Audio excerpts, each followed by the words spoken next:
en oración. Bien, hoy Dios nos disponemos a ti. Te damos gracias, Dios, por la bendición de poder estar juntos, aquí juntos en armonía, en esta enseñanza a través de este medio. Gracias, Dios, por ello. Y en tu nombre estamos orando, sabiendo que tú eres el Señor de esta reunión y tu Padre quien la hiciste y tu Espíritu Santo quien nos va a ministrar hoy. Gracias Dios por cada uno de los que estamos acá, los que van a ver la enseñanza a través de la grabación y también por hacernos nuevamente encontrarnos. Te doy gracias Dios por la sanidad que has hecho en mí y bueno, nos disponemos a ti Dios, a lo que nos has llamado. Amén. Bien, entonces bienvenidos. Bueno, primero voy a explicar una cosita respecto a la sanidad. Bueno, yo eh, tengo una, cuando yo conocí al Señor, yo no sé si algunos saben, pero bueno, yo era un ateo, y no solo era un no creyente, sino un ateo. Es decir, que no solo no creía en Dios, sino trabajaba para que otros no creyeran. Y a los 12 años fundé un periódico que se llamaba Entérese y el subtítulo de la verdad. No había en redes sociales.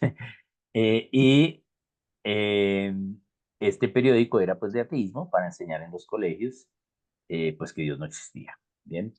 Pero Dios en su infinita providencia me llevó a tener una enfermedad cerebral eh, bien rara y, y después de 8 meses hospitalizado ya me desahuciaron y ya le dijeron a mis papás que me llevaran para la casa. Y ahí es cuando yo digo, bueno, si hay Dios que me saque de este, yo le sirvo y Dios me sana. Y entonces, eso sucede en el 89 y yo me demoro un año en obedecerle a Dios lo que había dicho, hasta que pues el 8 de septiembre de 1990 lo confieso como Señor y Salvador. Eh, y una secuela de eso fue que eh, mi ritmo cardíaco se acelera. Cuando a veces estoy estresado, cuando mucho trabajo o a veces de un momento a otro. Entonces yo estaba manejando la semana anterior y me dio taquicardia, más o menos. O sea, a mí me da, pero pues yo estoy medicado y todo ello. Bien. Pero a veces no se puede bajar el ritmo cardíaco porque el problema no es cardíaco, sino cerebral. Entonces el cerebro pone el corazón muy rápido y el cuerpo es como si estuviera trotando la maratón y, y, pero el cerebro cree que estamos bien de ritmo cardíaco. Entonces esa es la cosa. Entonces lo que me tienen que hacer es llevarme, o sea, cuando no me baja, tengo que ir a urgencias y me llevan a reanimación, allá me paran el corazón y me lo vuelven a, a poner, ¿bien? Entonces, es decir, es la sensación de la muerte, o sea, ¿qué pasa cuando se te para el corazón y el cuerpo? Y bueno, y luego me vuelven a iniciar el corazón y eso es lo que el procedimiento que se hace. Bien, entonces, bueno, más o menos a veces me pasa y esta vez entonces empezó a las 3 de la tarde y ya eran las 7 y nada, que trabajaba a las 8 entonces no, o sea, llevaba 5 o 6 horas a las 9 llegando casi a las 10 llegué a urgencias, entonces llevaba como 6 horas trotando con una maratón a 170 el ritmo cardíaco, no ha sido lo máximo que he llegado, lo máximo fue a 229 y eso pues es muy peligroso, entonces a mí me entran de una, me mandan a reanimación, me canalizan por todo lado y me paran el corazón y me lo vuelven a iniciar. ¿Bien? Y luego me tienen que dejar ahí en observación, a ver que todo esté bien y toda esta cosa y eso fue pues lo que pasó. Esta pues no es la primera vez que me pasa esto, ¿sí? Pero sí de todas las veces, o sea, es como esta ha sido la más fuerte en cuanto a la resucitación, es decir, eh, Es solo 2 veces, esta vez se me fue ya, o sea, la sensación es que es como una implosión, entonces todo se comprime y pues duele bastante. Y esta vez se me fue la vista y todo. En las otras, pues sí alcanza uno a dolerle todo el cuerpo y como una bomba de vacío, te duele por todo el cuerpo, todos los órganos se pegan, pero esta vez fue un poquito más larga, entonces por eso me dejaron más tiempo en observación, pero bueno, ya estamos, bien. Entonces, quería decir, pero para que no se preocupen, eso fue miércoles, jueves, y ya el viernes ya estaba, me sentía mejor. Obviamente todavía no me siento bien, pero pues ya estoy aquí en Ecuador, ¿sí? Porque yo tenía que viajar al Ecuador, entonces estamos acá ya. Estoy con el equipo de cruzada de la Escuela de Pensamiento, estoy aquí en Quito, estoy hacia las afueras de Quito, eh, y estamos acá trabajando con, eh, eh, con una iglesia y con la Iglesia Cuadrangular Central de Quito y también con la Organización Misionera de Impacto Global. Entonces estamos esta semana por acá en Quito y ya el jueves viajamos a Baños. Hubo unos derrumbes grandísimos, van más de 30 muertos en Baños. Entonces estamos viendo la carretera, la ida no está tan fácil, pero bueno, ahí estamos. Sí, este es el equipo pionero que está enseñando pensamiento en Ecuador. Entonces sabemos que el enemigo se trabaja. Bien, bien, pero en eso estamos. Bien, bien. Bien, entonces vamos Te a... seguiremos orando, Oscar, Muchas por tu gracias, recuperación y gracias. creemos que haya sanidad Ahí total sobre estamos. tu vida, que haya Ya he tomado un sanidad poquito, total. he tomado un poquito Sí, más suave esta cruzada, pero bueno, ahí los bueno, muchachos están ahí, eso no me dejan hacer nada, sí, ni lavar la loza me dejan. Pero bueno, bueno, entonces pero ahí estaremos estamos. orando por tu sanidad y por esa cruzada. Listo. Que Muy Dios bien, los muchas bendiga. gracias. Bien, entonces vamos a mirar lo que vimos. Nosotros vimos el documento de los peregrinos, ¿cierto? Del pacto de Mayflower. Resultó después que los peregrinos, y acá no lo voy a ampliar, lo voy a dejar solo así para que lo veamos, porque no voy a, sí, solo voy a nombrarlo. Los peregrinos, pues, al siguiente año, después de haber hecho el pacto de Mayflower, entonces hacen un acto de agradecimiento a Dios por haberles dado un año ya de libertad religiosa. Ahí es cuando invitan a los indígenas, que ya conocían, y es lo que se conoce como el Día de Acción de Gracias. Y ellos empiezan a vivir. Acá tenemos el museo de donde, pues, la población que hicieron los peregrinos, 1620, y empieza a desarrollarse pues la cristiandad basada en el autogobierno, no basada en un gobierno externo, en un gobierno civil externo que es la monarquía, aunque ellos seguían siendo fieles a Inglaterra, pero pues ahí no había rey, no había policía del rey, no había funcionarios del rey, estaban solo ellos. La misma gente de Jamestown, es decir, de donde sí había funcionarios de, de civiles, militares, políticos y religiosos de parte del rey, no se esforzaron en ir hasta Plymouth, porque creyeron que pues iban a morir, sí, básicamente, pero Dios los mantuvo. Sabemos que más de la mitad de los peregrinos murieron, pero Dios pues los mantuvo. Y empezaron a hacer una ciudad que, como vimos, pues es el cumplimiento de lo que Abraham estaba esperando, ¿sí? Es pues Hebreos 11:10, ¿no? Hebreos 11:10 nos dice que Abraham esperaba la ciudad que tiene fundamentos, cuyo arquitecto y constructor es Dios. Y esta es la primera ciudad que cumple eso en la historia. Una ciudad donde se fundamenta en cada una de sus áreas los individuos y la familia, la religión, la educación, la economía, los medios de comunicación, las artes, deportes y recreación y el gobierno civil, estas 7 partes de la nación, con los fundamentos bíblicos. Entonces ahí se cumple la promesa que Dios le había dicho a Abraham. Entonces ellos empiezan a vivir y ya pues empieza a venir más y más gente migrando, buscando sobre todo libertad religiosa y luego pues al no tener la presión de un gobierno tirano, de un gobierno pagano, monárquico del rey, y los caprichos del rey, porque la monarquía se basaba en las leyes del rey a su capricho. Entonces ellos prosperan. ¿Sí? Ellos empiezan a prosperar más, ¿sí? Estas colonias prosperan más hasta que se logran independizar. Nosotros no conocemos mucho de la independencia de los Estados Unidos porque no nos lo enseñaron en nuestras clases de historia en el colegio. Cuando nosotros vimos historia de América, empezamos con los mayas y aztecas y de ahí hacia el sur. Y nunca vimos la historia del norte, de los Estados Unidos y Canadá. ¿Por qué? Porque el currículo con el que aprendimos historia, que es, eh, que es el actual, que aún tenemos en Colombia, es un currículo secular, sin Dios. Entonces, pues, no nos pueden enseñar la historia de Estados Unidos y Canadá porque implica a Dios. Bien, bien. Entonces tenemos esta idea, ellos empiezan a prosperar y a medida que prosperaban, eh, entonces Inglaterra les ponía más impuestos, más presión, pero seguían prosperando, ellos pagaban, ¿sí? Hasta que eh, viene el impuesto al té.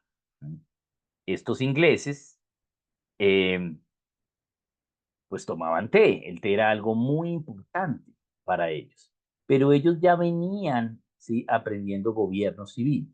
Ya habían, eh, ya habían estado presentes y digamos con conocimiento de los principios de gobierno civil. Y estos principios, pues los conocían a partir de los materiales que había desarrollado John Locke. Bien, vamos a mirar un poquito qué sucedió. Yo acá estoy haciendo una introducción a lo que vamos a ver hoy, pero necesitamos entenderlo porque voy rápido, pero veamos qué sucedió. Entonces, eh, Samuel Rutherford, y acá voy a cambiar aquí de presentación, vamos a ir aquí.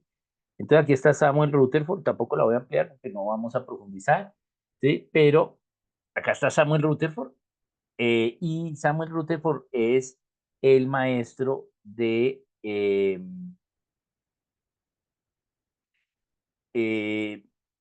el maestro de John Locke. Entonces Samuel Rutherford es un filósofo y él hace un ensayo que se llama Lex Rex. Y este ensayo en 1644 básicamente es como una primera respuesta ante la idea del derecho divino de los reyes. ¿Qué es el derecho divino de los reyes? ¿Bien? Entonces, eh, voy a explicar ello. Creo que vimos un poquito de ello cuando enseñamos creación. Pero el derecho divino de los reyes surge recuerden que se habían separado la iglesia de anglicana o la iglesia nacional de Inglaterra de la iglesia de Roma. Bien, entonces ahora los ingleses tenían una religión donde el rey era la cabeza de la religión. Bien, ¿cómo se separan? Debido a el movimiento del puritanismo iniciado con John Wycliffe. Entonces John Wycliffe, que era un erudito y de la clase alta, al ser de la clase alta, pues sabía latín y tenía suficiente dinero para tener una copia de un libro, es decir, un libro era algo muy costoso, pero él tenía un libro que era la Biblia de Jerónimo y él entonces la lee y encuentra que pues Roma no está haciendo lo que dice la Biblia y empieza el movimiento de que hay que purificar la iglesia. Ese movimiento de Wycliffe va a llegar a la separación de la iglesia de Inglaterra de la iglesia de Roma. Entonces, para saber cuál era la verdadera iglesia, ya que Roma dice que ellos son una farsa, los ingleses son una farsa, entonces el historiador y prelado de Irlanda, es decir, el director de toda la religión de la iglesia de Inglaterra en Irlanda, James Ussher hace un libro que se llama Los Anales del Mundo para decir qué sucedió en la historia en cada año y diciendo que estudia las genealogías del Génesis. Entonces, dice que la creación inicia el 23 de octubre del año 4004 antes de Cristo a la 1 de la tarde. Bien, y que, y ahí entonces él narra qué pasó cada año en forma de análisis, es decir, año, un párrafo, hasta llegar a su tiempo, pero básicamente él hace ese libro para tener un mejor argumento que el de Roma, que era que Roma venía desde la tradición de Pedro y que Pedro fue el primer papa porque el Señor Jesucristo le dio las llaves de la iglesia a Pedro, al apóstol Pedro. Entonces ellos necesitaban un mejor argumento. El argumento de Roma es falso, que Pedro no fue el primer papa. Y no fue sobre Pedro que Dios iba a edificar la iglesia, sino sobre la roca que dijo Pedro, que es que Cristo es el Hijo de Dios. Eso es Mateo 16, del 16 al 18. Entonces, Ussher hace el libro para decir que él estudia las genealogías y para decir que Enrique VIII, cabeza de la Iglesia de Inglaterra, era descendiente directo por la línea de la primogenitura desde Set. Es decir, que Enrique VIII era el hijo del primogénito, del primogénito, del primogénito, del primogénito, desde Set hasta el tiempo presente, ¿no? Hasta el tiempo actual que tienen, ¿no? Entonces, pues si los romanos, o sea, la iglesia de Roma viene de Pedro, pues ellos vienen desde Set. Y pues ambas son farsas, ambas son mentiras, pero eh, esa idea de que el rey tenía la descendencia divina, ¿sí?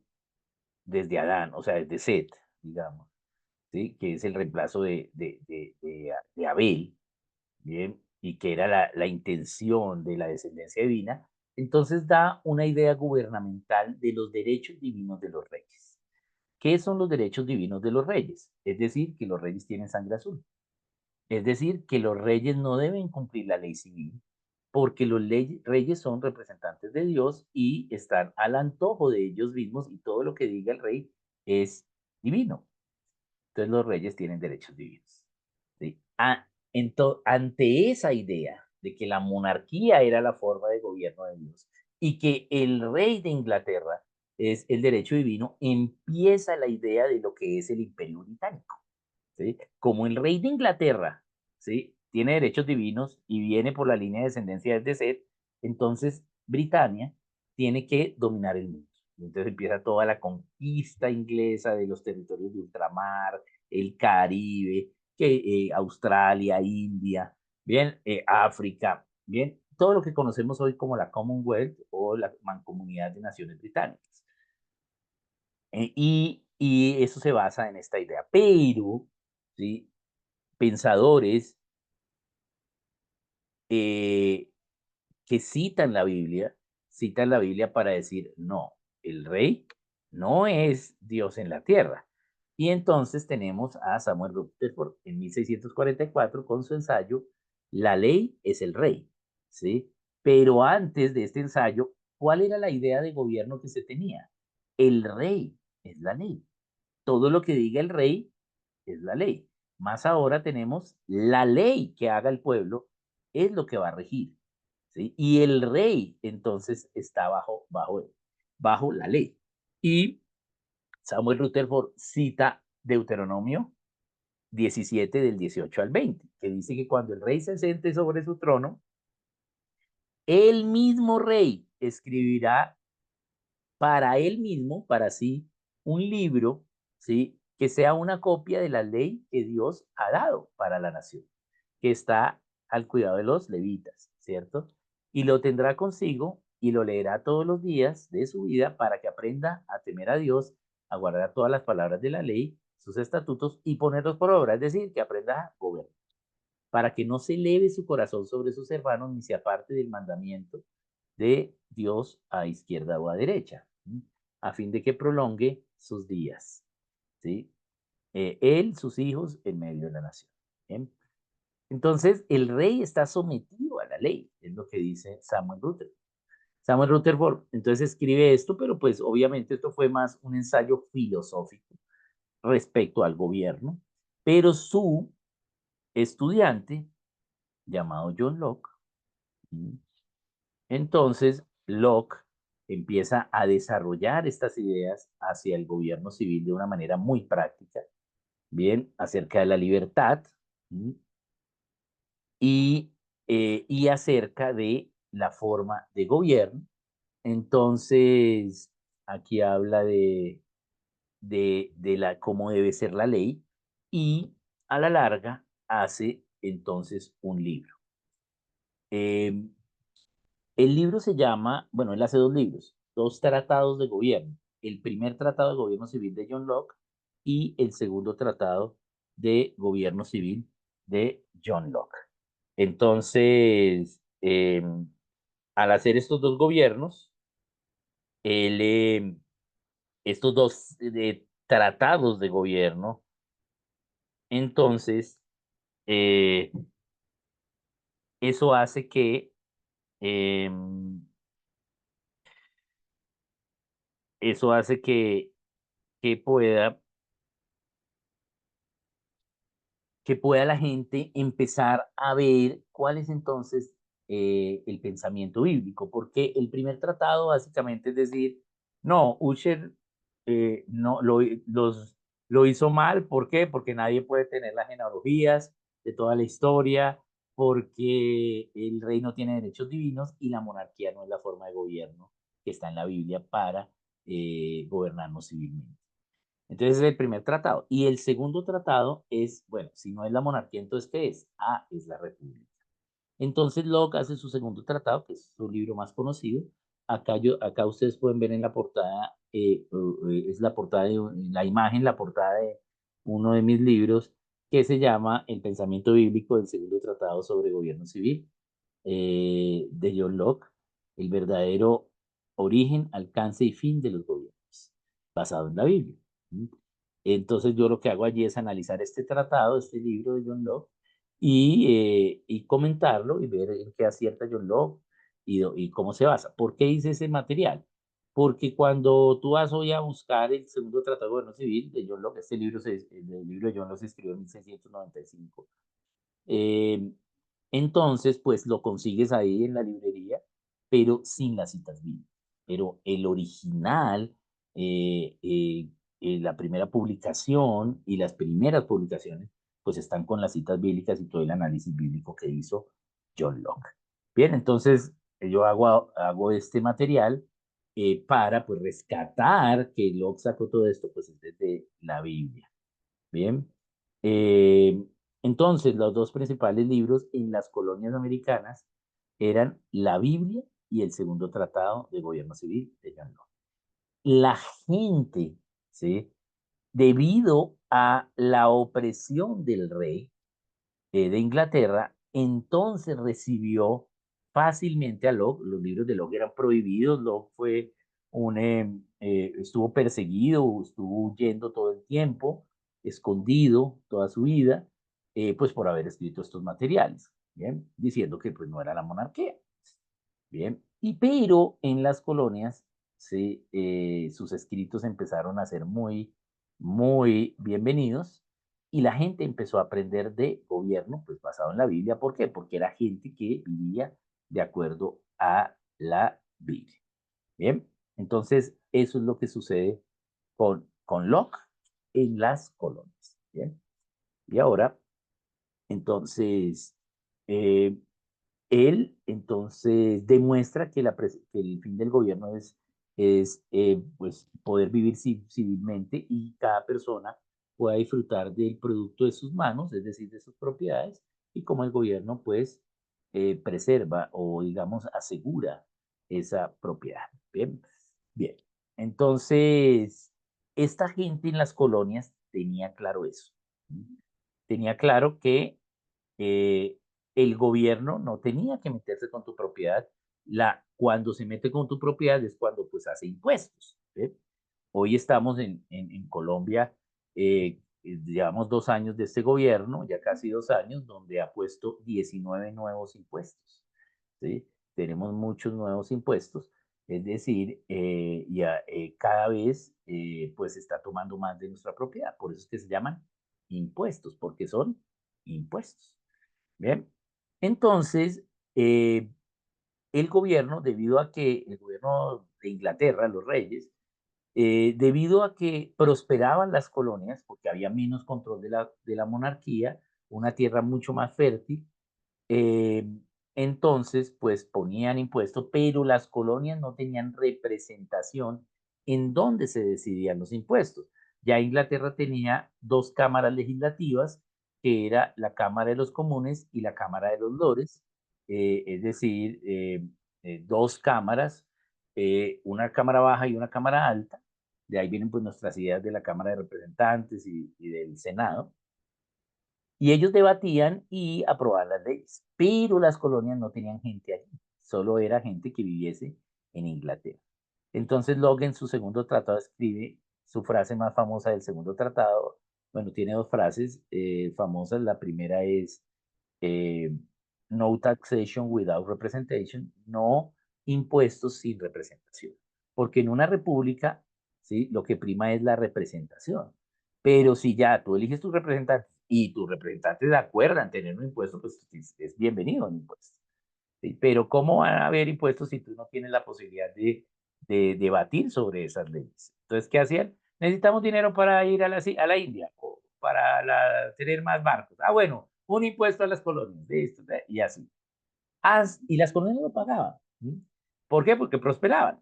¿Sí? Ellos lo pagaban para evitar el control del gobierno.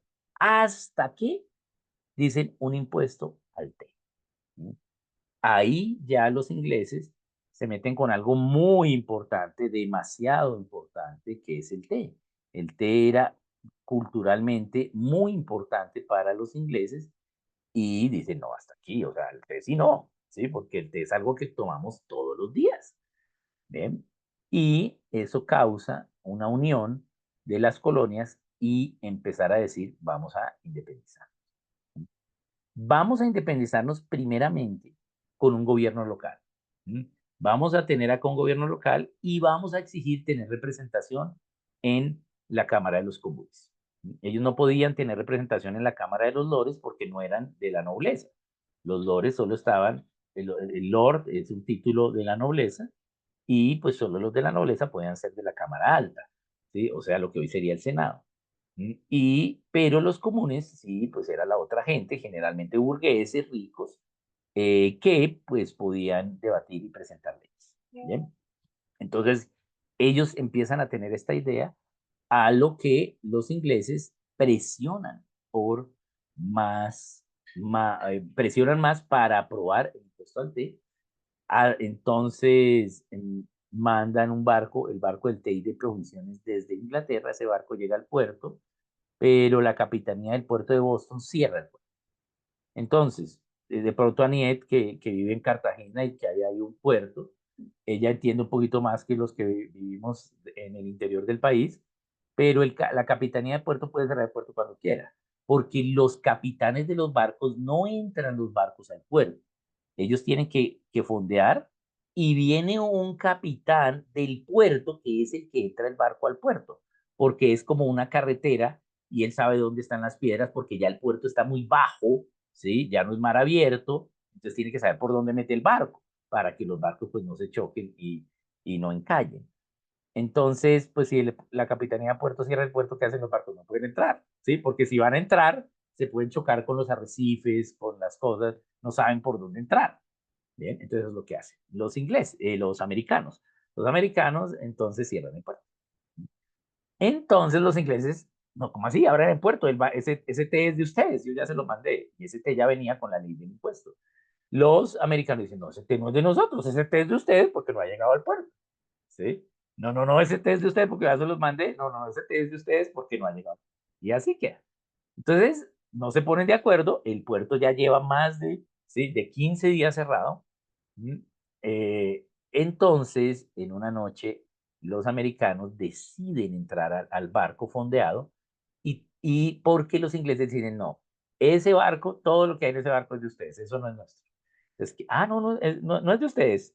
Ah, no, pero tampoco es de nosotros porque no ha llegado, entonces no es de nadie. ¿sí? Entonces, cuando la propiedad no es de nadie, la gente puede, ¿sí? Actuar sobre ella. Entonces, los americanos van al barco, entran, ¿sí? Y toman solo el té y lo botan al mar. ¿Por qué? Porque las otras propiedades, pues, sí tenían dueño, pero el té, ¿sí? Ellos dijeron que no era de ellos y los americanos también dijeron que no era de ellos, o sea, que el té no era de nadie. Y si el té no es de nadie, podemos hacer lo que queramos con ese té. Entonces, ¿qué hicieron? Botaron el té al mar. Y es lo que se conoce como la fiesta del té o de Tea Party. Entonces, la bahía de Boston se tiñe de rojo y ese escenario hizo que dijeran, no más, hasta acá. Vamos a reunirnos, vamos a decidir independizar. ¿Ven? Pasan más cosas, pero a la larga se independiza. ¿Bien? Entonces, vamos a ir y mirar qué fue lo que mostraron ellos. Bien, voy a volver aquí a compartir y,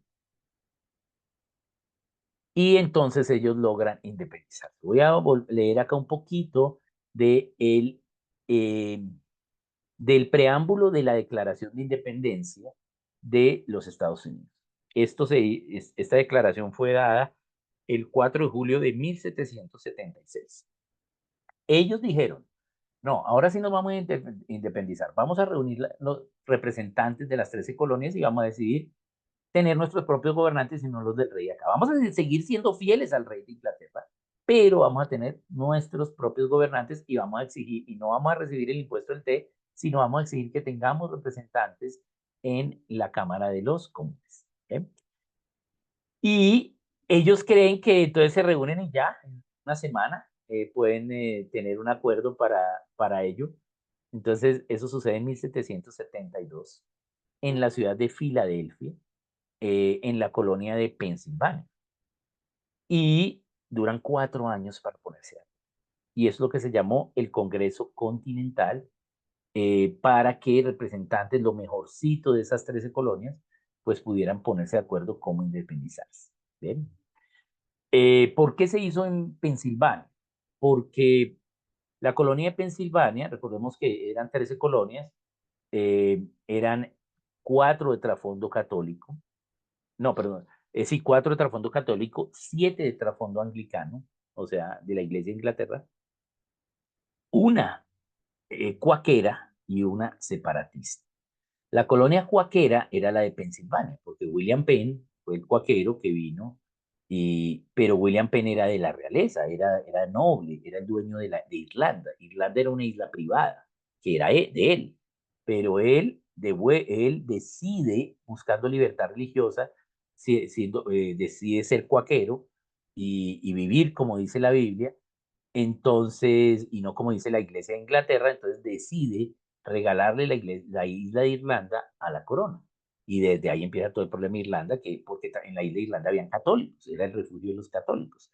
Cuando William Penn regala la isla a la corona británica, entonces ellos quieren imponer en Irlanda pues la idea anglicana de la religión y ahí empiezan todos los problemas desde allí hasta finales del siglo XX. Sabemos todo lo que fueron las guerras en Irlanda, las guerras religiosas entre católicos y anglicanos. Bien, bien. Pero como él era de la realeza, no solo era de la nobleza, sino de la realeza, entonces creyeron que era más seguro reunirse en Filadelfia, la capital de la colonia, y allí se reúnen. Bien, ellos entonces hacen un acta de declaración de independencia y esta acta se constituye en el segundo documento de gobierno civil cristiano, donde podemos ver, ¿sí?, los principios de gobierno civil, ¿bien?, dados ahora, ¿para qué? Para poder aplicar lo que dice la Biblia respecto al gobierno civil, obteniendo primero independencia de la monarquía. Entonces, el preámbulo de la Declaración de Independencia de los Estados Unidos no es solo la Declaración de Independencia de los Estados Unidos, sino es un documento que nos da la instrucción de cómo o bajo qué principios debemos obtener la independencia. ¿Bien?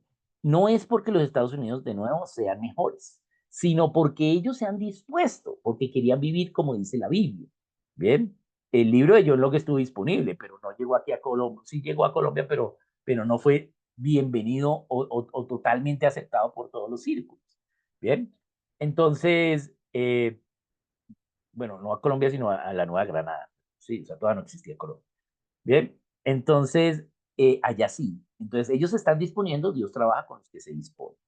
Entonces, tenemos acá el preámbulo que dice, nosotros sostenemos como evidentes por sí mismas estas verdades. Es decir, los otros, note que es nosotros, por eso lo tengo ahí en mayúscula, no es el rey, ¿sí?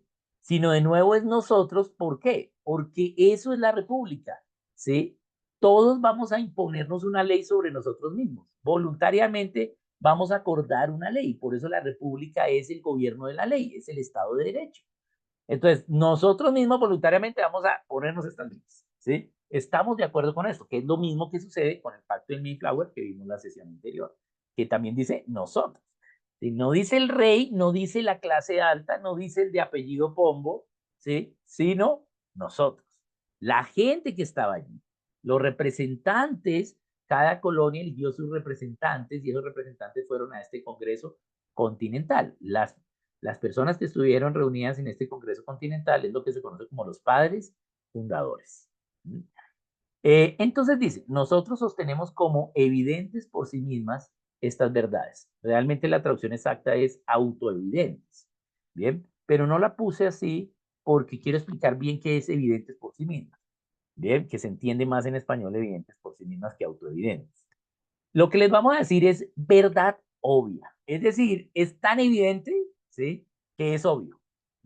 Por sí mismas son evidentes, o sea, son tan obvias estas verdades que no tienen discusión, son incontestables. ¿Bien?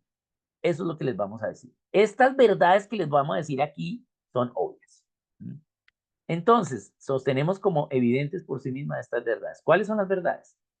Que todos, ¿sí? Eh, que todos los hombres son creados iguales, que son dotados, estas son las, ¿sí?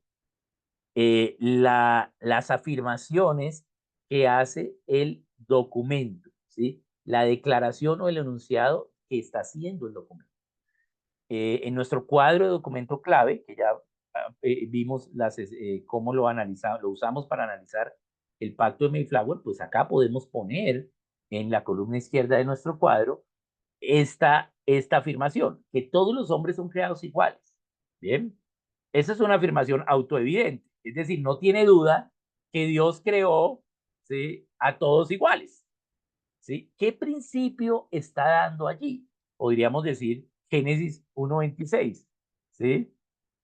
Y entonces dijo Dios, hagamos al hombre a nuestra imagen y semejanza, ¿sí? A toda la humanidad, ¿sí? Los creó iguales todos a imagen y semejanza de él. Bien, entonces aquí hay unos enunciados, ¿sí? Unas declaraciones del documento que podemos analizar con el cuadro del video play, pero no vamos a hacer eso hoy, ¿sí? Porque no vamos a analizar este documento, ¿sí? Pero este es el segundo documento de gobierno civil, pero tengo que explicarlo para ahora entender el documento que sí vamos a analizar. Bien, entonces dice, sostenemos por sí mismas estas verdades, que todos los hombres son creados iguales, que son dotados por su creador de ciertos derechos inalienables. ¿Sí? Bien. Es decir, que los derechos que tiene el ser humano se los dio Dios y nadie los puede dañar, quitar o cambiar. ¿Sí? Eso es inalienable. ¿Sí? Entonces, eso es otra afirmación, otra declaración que hace el preámbulo del documento. Que entre estos derechos están la vida, la libertad y la búsqueda de la felicidad. Esta búsqueda de la felicidad es vivir del trabajo, de su propio don, de su propio trabajo, o vivir que pueda vivir en libertad para desarrollar lo que Dios le diga. Bien, y se sienta realizado, ¿no? Bien. Entonces, esos son estos derechos. ¿De dónde viene esto?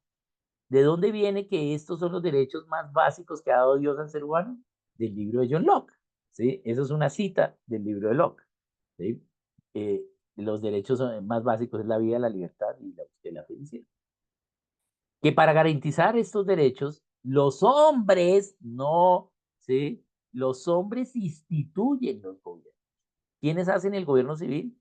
Los hombres, ¿sí? La gente, no el rey, no la herencia, no la sangre, no el apellido, no el poder, sino la gente, el pueblo, ¿sí?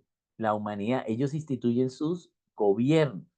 Y el poder del gobierno, ¿sí? Que derivan sus poderes legítimos ¿de qué? Del consentimiento de los gobernantes. O sea, el poder que tiene el gobierno civil deriva de que la gente consienta darles ese poder. Es decir, qué tipo de gobierno ellos están enseñando. La república. ¿Cierto? Consentir que esa sea la persona que me represente y le doy el poder, ¿sí? Mío como individuo para que gobierne. Bien, entonces ellos están entendiendo la república. Esto tomó, ¿sí? 150 años, ¿sí? Sí, sí, unos 150 años, ¿cierto? 50 años, estamos hablando de unas 7 generaciones, ¿sí? Tomó después de los peregrinos para que ellos, ¿sí? Entendiesen los principios de gobierno y pudiesen independizarse para producir una república. Bien, empezaron esos principios con el pacto del Mayflower, pero tardó tiempo, hasta que ya están listos para producir una independencia. Bien, una república. Esto sucede en 1776. Bien, bien, entonces este es un documento que podemos ver, esta declaración es el ejemplo para cualquier nación, no solo son los Estados Unidos, ¿sí? Y note que dice en Congreso el 4 de julio de 1776, ¿sí? Esta es una declaración de los representantes de los Estados Unidos de América en el Congreso General, en la Asamblea de su Congreso General. ¿Sí? Es decir, tenían una idea representativa, una idea republicana, ¿sí? La república. Bien, esto es lo que lograron entender, ¿sí? Desde el pacto de Mayflower, viviendo 7 generaciones, estudiando la palabra y viendo los vejámenes y sufriendo los vejámenes de la monarquía. Entonces ya Dios, como ellos se disponen, trabaja con ellos y ahora le va a mostrar al mundo qué es una república. ¿Bien? Entonces podríamos analizar pero no quiero verme tan gringo, aunque es muy bueno analizarlo, ¿sí? Pero como solo tenemos 4 sesiones, ¿sí? Entonces prefiero analizar algo que sucedió luego, pero que es clave debido a esto. Y vamos a mirar qué fue lo que sucedió. Entonces, estamos en 1700, estamos en los 1700, finales de los 1700, y eh, Y a finales de los 1700 empiezan a pasar cosas que preparan lo que es los 1800, que es lo que se conoce como la expansión y la erosión de la libertad en todo el mundo. ¿Bien? Cuando vimos historia, vimos esto, ¿sí? Cómo fue la expansión y la erosión de la libertad. Por eso al siglo XIX se le llama el siglo de las luces. ¿Por qué? Porque fue cuando hubo expansión de la libertad en todo el mundo, pero también erosión. ¿Bien? Y es como una luz que prende y apaga. Por eso se llama el siglo de la luz. Pero de cómo empezó a haber esta expansión. ¿Mm? Entonces empezó con la declaración de independencia de los Estados Unidos, cuando los Estados Unidos se independizan y hacen una república. Ahora hay una forma de gobierno diferente en las naciones. Esa forma de gobierno diferente produce más libertad que la monarquía. ¿Por qué los ingleses no arremetieron contra los independentistas americanos? ¿Mm? Porque el rey de Francia le dice al rey de Inglaterra, déjenlos, nadie puede vivir sin rey. ¿Mm? Ellos van a estar en 6 meses pidiéndole que sea usted el rey nuevamente porque nadie se puede gobernar a sí mismo sin rey. Esa era la idea francesa. Pero efectivamente, nadie puede vivir sin rey, ¿sí? Pero la única forma de vivir sin un rey humano es que el Cristo sea el rey. ¿Sí? Y ellos tuvieron a Cristo por rey. ¿Por qué? Porque aplicaron la Biblia y lo que el Señor ha dicho. Bien. Entonces, aún están esperando los ingleses a que vuelvan los Estados Unidos a ellos, cosa que no va a pasar. Entonces, hay expansión de la libertad, pero apenas pasa eso, ¿sí? No es que el mundo empiece a decir, bueno, vamos a cambiar nuestras naciones y vamos a ahora a hacer repúblicas. No, no había internet, ¿sí? El mundo se burlaba, ¿sí? De, eh, se burlaba de los Estados Unidos y se burlaba diciendo el gran experimento americano. Entonces, era una burla despectiva diciendo, ¡ja! Van a ser una nación sin rey. No, no, no, no, no. Bien. Entonces, tardó en el mundo, ¿sí? Llegar y a inicio de los 1800 es donde empiezan a pasar, ¿sí? Estas cosas, ¿bien? De que la gente empieza a recibir la verdadera influencia. Pero sucedió algo, ¿sí? En Colombia, ¿sí? A manera diferente del mundo. Y es la insurrección comunera. Bien, vamos a mirar qué fue lo que sucedió.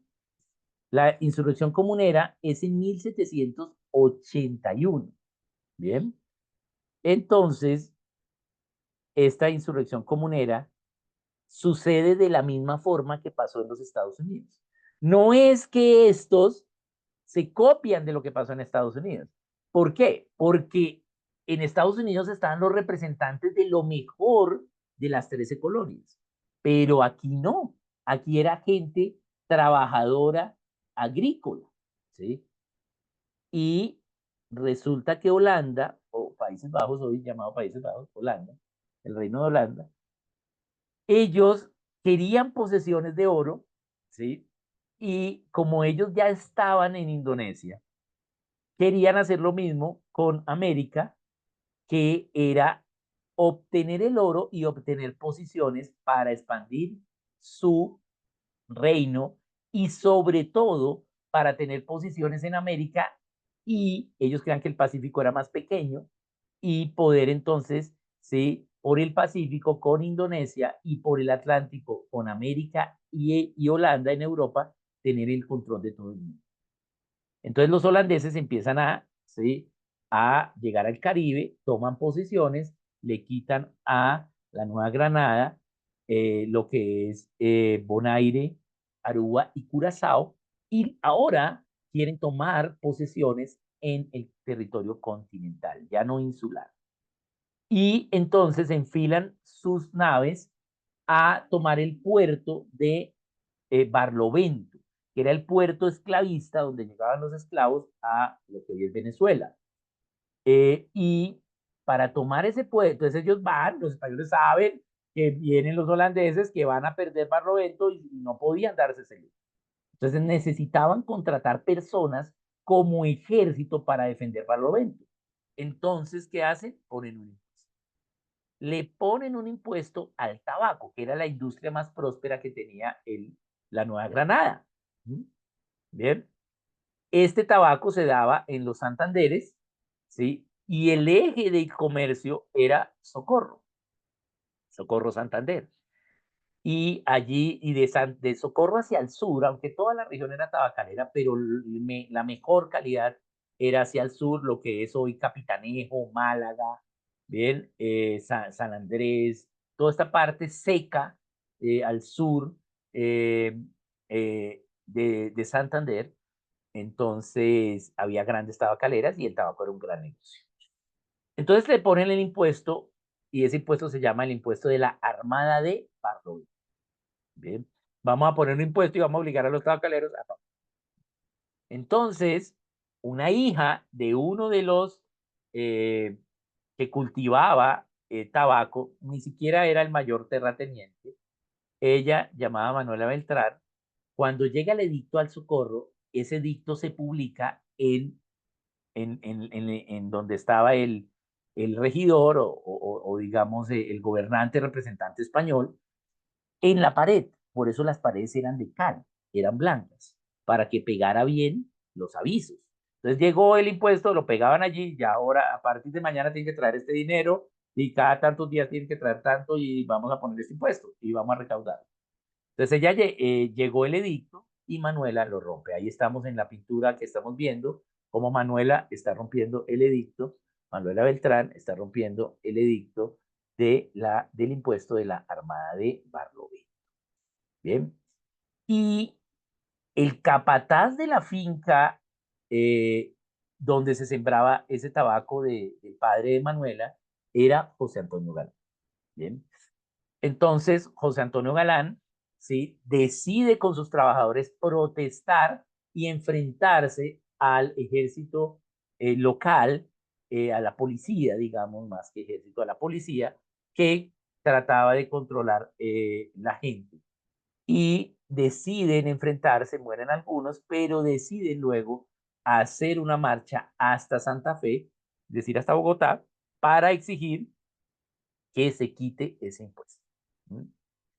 ¿Por qué? Porque José Antonio dijo, si pagamos ese impuesto, ¿sí?, es tan alto el impuesto que nos toca sacar la gente, ¿sí?, y yo no quiero que mis trabajadores pasen nada. Bien, entonces empiezan a caminar desde Socorro hacia Bogotá. Se unen diferentes tabacaleros y luego otros agricultores se unen a la marcha de los tabacaleros. Bien, y llegan a lo que hoy es Chía, ¿sí? Y cerca ya a Bogotá, y allí hay un puente para entrar a lo que era Santa Fe y lo que era Zipaquirá. Chía y Cajicá no existían, solo existía Zipaquirá y Santa Fe, o sea, Bogotá. Y el límite era el río Bogotá, que es hoy en la Universidad de La Sabana el puente del Común. Bien, ahí en el puente del Común, al lado norte del puente, estaba José Antonio Galán con todos los protestantes que estaban protestando, con todas estas personas. Empezaron solo unos pocos, pero ya eran más de 10.000 cuando llegan al puente del Común. Ahí es cuando los españoles, el gobierno español, entonces dicen, no, hagamos un pacto de paz, vamos a revisarlo, vamos a darnos la mano, y mandan a un coronel a darse la mano sobre el puente con José Antonio Galán, pero resulta que el coronel no era derecho, sino era zurdo. Entonces le da la mano derecha y con la izquierda mata a José Antonio. Bien, y ahí empieza la matazón, matan a muchas personas porque ya por detrás, por la retaguardia, ya los tenían también y los masacran. Bien, bien, entonces ahí vemos, eso sucede el 1 de febrero de 1782. Bien, cuando muere José Antonio Galán. Y él hizo esta caminata diciendo, en el nombre de Dios y de mis mayores y de la libertad, ni un paso atrás, siempre adelante. Y lo que fuere menester, sea. Bien, él fue un mártir. Pero esto, que es la insurrección comunera, bien, hace que pues a Manuela Beltrán la mataron, ¿sí? En 1700, cuando quitó eso, a los 6 días, la mató la policía. Y eso fue lo que organizó la gente, el asesinato de Manuela, organizó la gente hasta ir a Bogotá, pero pues luego matan a José Antonio y ya se dispersan. Pero note la fecha, estamos en 1781, ¿sí? Y los gringos hasta ahora se habían declarado independientes, pero no habían logrado su independencia, ¿sí? Ellos logran su independencia, ¿sí?, hacia 1786. Bien, entonces no es que aquí en Colombia seguimos a los Estados Unidos en cuanto al ejemplo, aunque el ejemplo de los Estados Unidos fue para todo el mundo, incluido Colombia, sino que Dios también trabajó con lo que se dispusieron. ¿Y por qué ellos sabían que era injusto este impuesto? ¿Sí? Entonces tenemos que ver la historia de Santander y ver cómo la Biblia llegó allá, ¿sí? ¿Qué fue, cómo los luteranos llegaron, cómo trajeron la Biblia, cómo enseñaron a la gente, ¿sí?, la Biblia, cómo traían Biblias, Reina, Reina Valera de contrabando, ¿sí? Bien, y cómo y enseñaban a la gente a leer y escribir, ¿sí? Entonces, la gente tuvo más acceso al conocimiento. No fue como en los Estados Unidos, que tuvieron 150 años de estudio bíblico para producir una república, pero sí tuvieron acceso a la Biblia. Bien, y ahora vamos a ver la evidencia. ¿Qué sucede después? Ya viene, se mata a estas personas, se acaba esta insurrección, pero sus hijos, la siguiente generación a esta generación, que fue asesinada por los españoles, ¿sí?, ellos se van, ¿sí? Y la siguiente generación sabe que ahora tiene una labor, y es, ¿sí? Es lograr la libertad, los anhelos de libertad, de quitarse ese gobierno opresor, ¿sí? Los hermanos de José Antonio, que son tres, les toca separarse y perderse porque los están buscando para matarlos, ¿sí? Que es Antonio, ¿sí? Que va a lo que hoy es Bucaramanga, Procopio, ¿sí? Que va a lo que hoy es Casanare, el Casanare, y, y Octavio, que va a Tuta, Boyacá. ¿Sí? Y ahí vienen estos Galán, pero ellos son los que, estos hermanos más la siguiente generación, o sea, los sobrinos de ellos, los hijos de ellos, ¿sí? Son los que empiezan a organizar una idea, ¿sí? De independencia y ya venía esas ideas de Venezuela, pero encuentran eco, ¿sí? Con estas personas en Santander, mucho antes que en Bogotá. ¿Bien? ¿Y qué sucede? Entonces, estos que se habían dispersado vuelven al Socorro, ¿sí? Y, ¿sí? Decide, deciden unirse. ¿Por qué deciden volver? Si ellos vivían separados, Casanare, Boyacá y Bucaramanga, ¿bien? Estos Galán. ¿Por qué deciden volver? Porque pasa algo muy importante en la península ibérica. Pasa algo en España y es las abdicaciones de Bayona, en Francia. Básicamente, Napoleón engaña a el rey y al príncipe de España para que abdiquen el trono a él, ¿sí? Y los engaña y ahora toma el control de España, Napoleón, y nombra a su hermano José Bonaparte, ¿sí? Pero era un borrachín más conocido como Pepe Botella, ¿bien? Entonces, recuerde el meme, diríamos en esa época meme, que era cada cual tiene su suerte, la tuya es de borracho hasta la muerte. Bien, entonces Pepe Bonaparte o Pepe Botella, José Bonaparte, pues era un borrachín. Bien, entonces pues no gobierna. Pero los gobernantes funcionarios de España en América ocultan que habían perdido el gobierno en la península. Pero, pues no había internet, pero los chismes llegan. Y cuando los criollos saben, ¿sí? Que ellos están ocultando esto, ¿sí? Se sienten traicionados porque los criollos eran hijos de españoles, sobre todo los criollos mantuanos, ¿sí? La clase alta, mantuano, de ahí viene la idea, mantuano era porque usaban mantel para comer, ¿sí? Y para usar mantel tienes que ser de la clase alta porque los manteles eran costosos. Entonces, eh, comían a manteles, ellos se sienten traicionados. ¿Cómo es que no nos dicen a nosotros? Pero, sí, esa traición, esa frustración de los mantuanos, más de los otros criollos no ricos, sí, de que es el momento, están débiles y ya los españoles habían mandado a retornar tropa a la península ibérica para tratar de recuperar la península, por lo tanto había poca tropa, poco ejército aquí en América y dijeron es el momento. Bien, y ahí empiezan las primeras pérdidas de soberanía española en América, siendo la primera esta, ¿sí? Y es la República Independiente del Socorro. ¿Sí? En 11 de julio de 1810, el Socorro se declara independiente y forma una monarquía. No. ¿Qué formaron? 1700, sí, 1810. Ya hubo una generación que aprendió, sí, de lo que sucedió en los Estados Unidos y dijeron, vamos a hacer una república. Bien, en 1810, sí. Esta generación, ya después de que los Estados Unidos hacen su constitución en 1789, sí, entonces ellos tienen esta idea de hacer una república. Bien, y promulgan la constitución del Estado Libre del Socorro. Bien, es el primer documento de gobierno civil de autogobierno local en, ¿sí? América, diferente a los Estados Unidos, ¿sí? En el mundo hispano, en Sudamérica y Centroamérica. Bien, pero note la fecha de cuando hicieron la constitución. 15 de agosto de 1810. ¿Cuánto tiempo tuvieron para hacerla? Un mes. ¿Usted en un mes hace una constitución? No. No, tienes que debatir y ver qué artículos tenían. Ellos desde antes, ¿sí? ¿Sí? Dijeron, vamos a independizarnos. Las ideas independentistas en el Socorro permanecieron durante una generación después de la insurrección comunera. ¿Mm? Entonces ellos ya trabajaban en secreto, ¿sí? Para independizarse y apenas tuvieron la oportunidad lo hicieron y publicaron una constitución con una bandera, ¿sí? Y con un escudo. Ahí podemos ver el escudo. Ellos aún no querían independizarse de España, ¿sí? Pero como estaban débiles, dijeron, vamos a, tener, a hacer acá un gobierno republicano local, y por eso se llama Estado Libre del Socorro.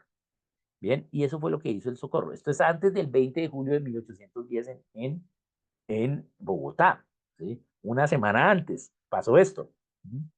Bien, pero los de Bogotá, cuando hacen la pantomima del Florero de Llorente, ellos solo declaran la independencia, el grito de independencia, pero no se habían reunido para hacer una constitución, ni siquiera la declaración, por eso es que no tenemos declaración de independencia nosotros del 20 de julio, ¿sí? Tenemos, luego se hizo, se contó y se firmó, pero no fue ese día, ¿sí? Como si fue acá con el Socorro. Bien, entonces se hizo una constitución y eso es lo que quiero que veamos. Bien, entonces, Declaración de Independencia y Constitución del Socorro. Bien, aquí cuentan el preámbulo, dice 3 paisanos que pasaban por los cuarteles fueron requeridos desde el balcón donde estaban los soldados y los mataron. ¿Mm? ¿Sí? Entonces empezaron a llover balas, ¿por qué? Porque ¿sí? Ellos eran de los que se reunían en Socorro. Los españoles sabían que ellos se estaban reuniendo, que había muchas ganas de independencia, ¿sí? Entonces acá los matan, el corregidor, que era el gobernante español, ¿sí? Pues manda a matar a esta gente y empieza a ver. Entonces empieza a haber un motín, 8.000 personas encabezadas por Jorge Lorenzo Plata y Miguel Tadeo Gómez, ¿sí? Se esconden en el convento de los capuchinos y ¿qué hace el ejército español o la policía española? Le da bala al convento de los capuchinos, ¿sí? Y entonces esto fue todo un desorden. Bien, hasta que ellos entonces, ¿sí? Declaran la independencia. Eso fue el 11 de julio de 1810, dice, el pueblo del Socorro gritaba, viva la religión, viva Fernando VII, viva esta causa de la nación, ¿sí? Fernando VII no tenía el trono, ¿sí? ¿Por qué? Porque fue engañado por Napoleón, pero como Pepe Botella era un borrachín, pues querían, ¿sí? Recuperar un mejor gobierno. Pero ellos declaran independencia local. Bien, bien, eh, in- in- y hacen lo que sucede luego en Santa Fe, narra en el acta de independencia de Santa Fe, que se hace 3 días después, narra lo que había sucedido en el Socorro. Y entonces ya ha sucedido en el Socorro y ahora en Santa Fe, ya la gente dijo, es el momento. Todos nos vamos a independizar, sí, localmente y vamos a tener nuestro propio gobernante, si no a los españoles acá o a los criollos nombrados por los españoles.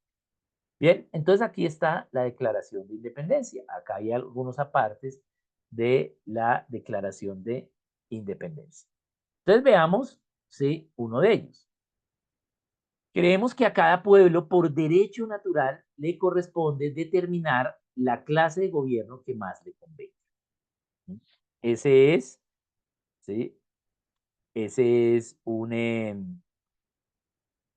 declaración, pues bien importante. Bien. A cada pueblo le corresponde, ¿sí? Eh, elegir el gobierno, ¿sí? Determinar el gobierno. Entonces voy a ponerlo acá, voy a escribir esto y vamos a mirar nuestro documento clave.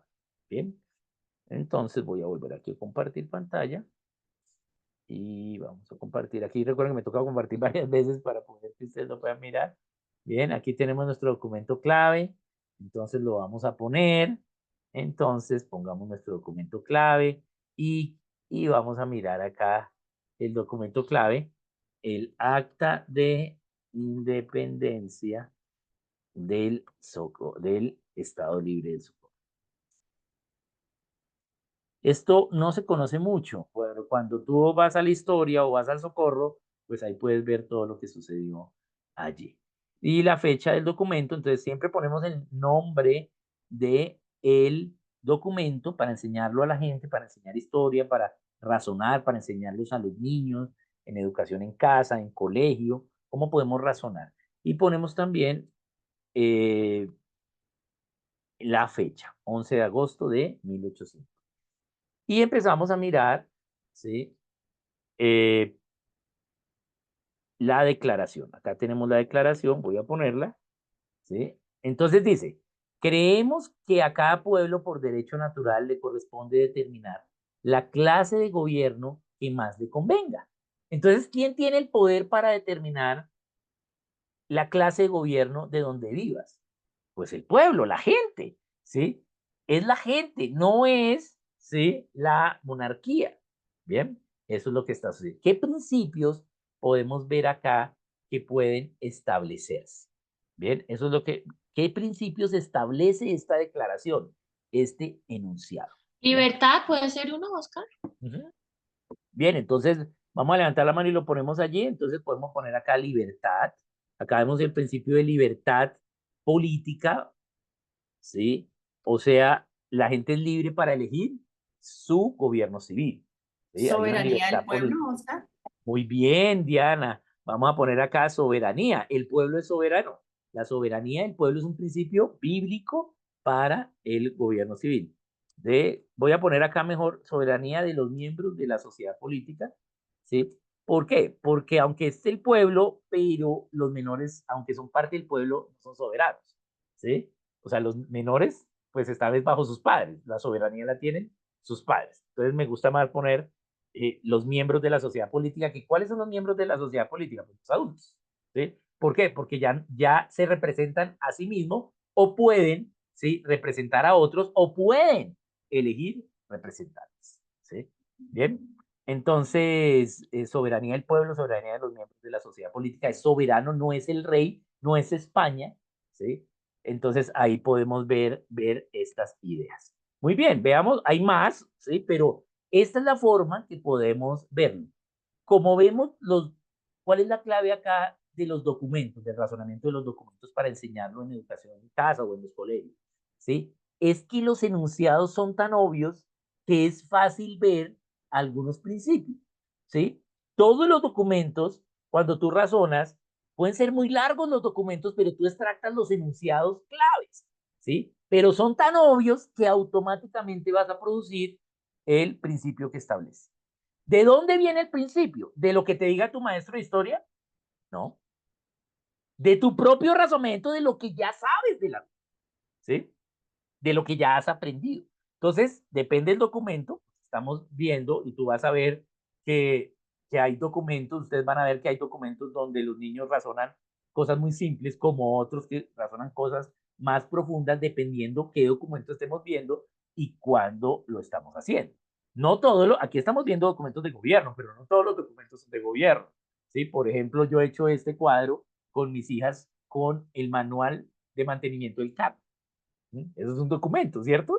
Entonces el manual de mantenimiento del carro es un mamotreto así gigante, ¿sí? Pero vamos a tomar un pedacito. ¿Y ahí qué dice? Dice, lea las instrucciones, primeramente antes de prender el carro, ¿sí? Entonces, ¿qué principio da ese documento? Esa declaración que yo extracté. Orden. El principio de orden es una cualidad de carácter, ¿cierto? Hay un orden para las cosas, ¿cierto? Y así. Entonces, aquí estamos en este seminario, pues viendo solo de gobierno, pero hay muchos documentos, ¿sí? Hay muchas actas, muchos documentos. Una carta puede ser un documento. ¿Sí? La carta de amor que mandó el papá a la mamá. Entonces, eso es un documento. Vamos a mirar qué principio establece. ¿Sí? Eso es. Entonces, cualquier documento. Obviamente acá estamos viendo es gobierno, historia y gobierno, ¿sí? Pero es tan fácil estos cuadros, ¿sí? Que se produce automáticamente de forma natural el razonamiento. Y esta es la idea. Voy a hacer un segundo, hagamos un segundo ejemplo. Entonces voy a volver aquí a compartir la idea. Entonces estamos hablando acá de la Declaración de Independencia del Socorro. De nuevo, yo podía haber hecho el de los gringos, el de Estados Unidos, Es el primero, es el segundo documento de gobierno civil cristiano, donde se plasman los principios de gobierno civil cristiano, pero quise hacer el del socorro porque es más cercano a nosotros, ¿sí? Entonces también lo podemos decir. Entonces voy a poner acá, ahí, bueno, aquí, ahí, ¿qué hice? Ay, se me fue. Voy a ponerlo otra vez. Ahí, vamos a ponerlo aquí. Ok. Bien, entonces, ¿es la Constitución? No, vamos aquí a los documentos. Entonces, veamos, acá tenemos uno. Restituyendo el pueblo del socorro los derechos sagrados e imprescriptibles del hombre. Entonces, vamos a tomar esa declaración. Los derechos sagrados e imprescriptibles del hombre. Bien, ¿les suena conocido? ¿Cierto? ¿Cierto? Ah, eso suena como los gringos, ¿cierto? Le están hablando de los derechos. ¿Por qué? Porque esta generación ya entendió lo que pasó en Estados Unidos, ¿sí? Ya tenemos un Santander que, Francisco de Paula Santander, que fue educado en casa, ¿sí? Y que fue masterizado en la historia de los Estados Unidos. Por eso es que Santander es el hombre de las leyes. No sé si ustedes han ido al museo de Villa del Rosario, de la Casa de Santander, ¿sí? Y enfrente que queda el periódico La Bagatela que hizo Nariño, Antonio Nariño, y que eso es ahí en la frontera con Venezuela, ahí al norte de Cúcuta, en Villa del Rosario.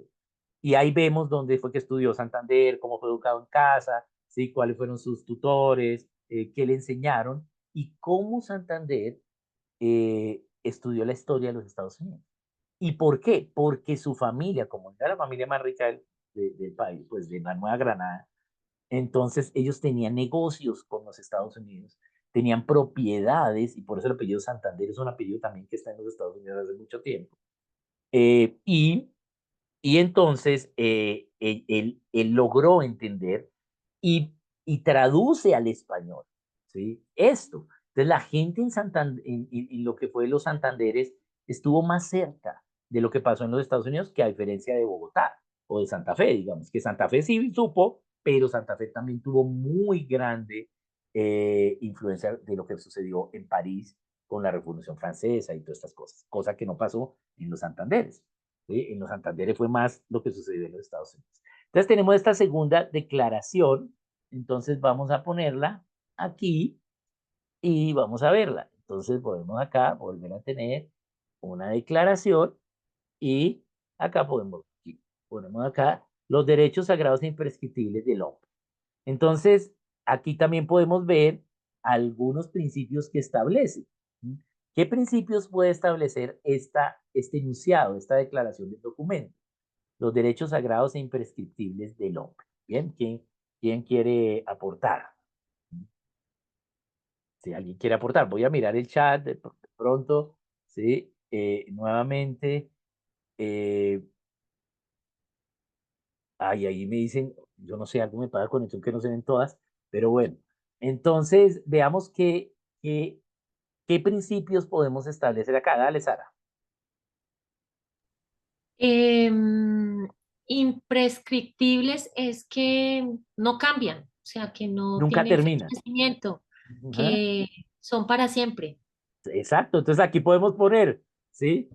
Los derechos, los derechos de los seres humanos son para siempre, ¿sí? No cambian, no se vencen, ¿sí? O podemos poner no se vencen, ¿cierto? Otro que podemos poner allí, bajo esta es los derechos sagrados, Sagrados, ¿sí? sí. Franklin Cabrisbel, cuéntanos.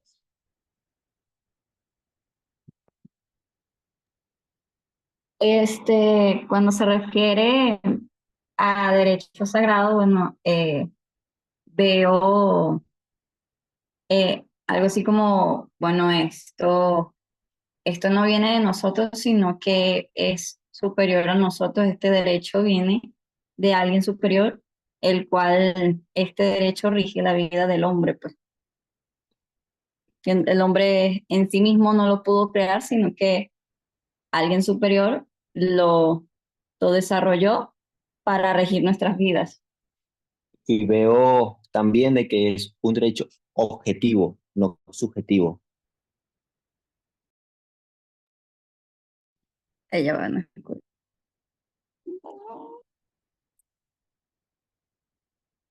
Se apagó.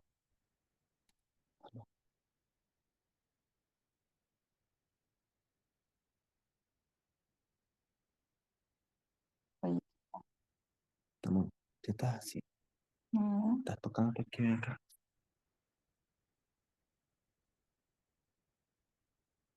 Ya va, mi amor.